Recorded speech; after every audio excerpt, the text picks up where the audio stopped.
खरी मीरवा तालका रिपोर्टर फैसल आरई सनी राब्ता कमेटी नंगरेजा तरफा मुल्क जी मशहूर मारूफ इनाम और आलमदीन मौलाना साईं अब्दुल हमीद लुंड साहब जी अगवा खिलाफ सनी राब्ता कमेटी नंगरेजा पारा नंगरेजा अल हुसैनी शाखा एहतजाजी रैली कजी वई।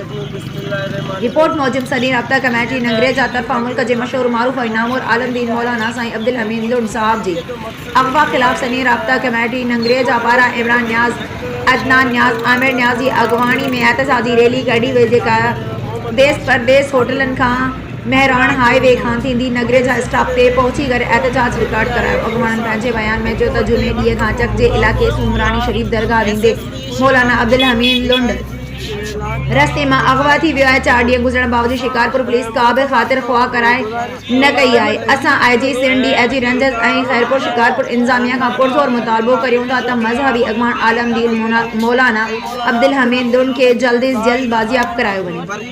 वारसन ऐं जमात जी परेशानी ख़त्म कई वञे। जल्द खां जल्द लुंड साहब ऐं संदसि ड्राइवर राशिद कांदड़ो के बाजियाब न कयो त आचर ॾींहुं ठेड़ी बाईपास ते तारीख़ी धरणो हयो वेंदो। उन मौक़े ते साफ़ी राजा अब्दुल हफीज़ वैसार मौलवी सन्नाउल्लाह मंगरियो माशूक न्याज इमरान जमाली अमजद न्याज खलील लुंड अब्दुल हादी राजा लुंड मोहम्मद खान लुंड हिदायतुल्लाह जतोई एहसान जतोई जहीद नंगरेजा सज्जाद नंगरेजा रुस्तम टालपुर हाजी खान बोजार लाल डिनो मंगी दलील जतोई शकील जतोई वासिफ शंबानी काशिफ राजपुर शौकत राजपुर आतिफ लुंड उमर लुंड ऐं ॿियनि शिरकत कई।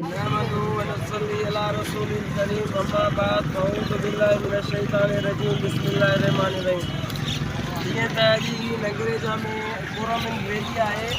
इन रैली जो मकसद इहो है जो नवली अग में चक शहर को हज़रत मौलाना अब्दुल हमीद लुंड उन ड्राइवर मोहम्मद राशिद कादड़ो के अगवा किया वियो।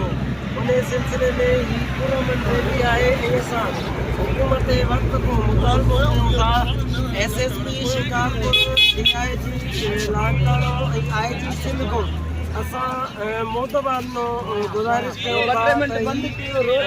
जेका उन्हनि जा ख़ानदान वारी जेका परेशानी आहे उन्हनि जी दूर कई वञे ऐं मौलाना अब्दुल हमीद लुंड के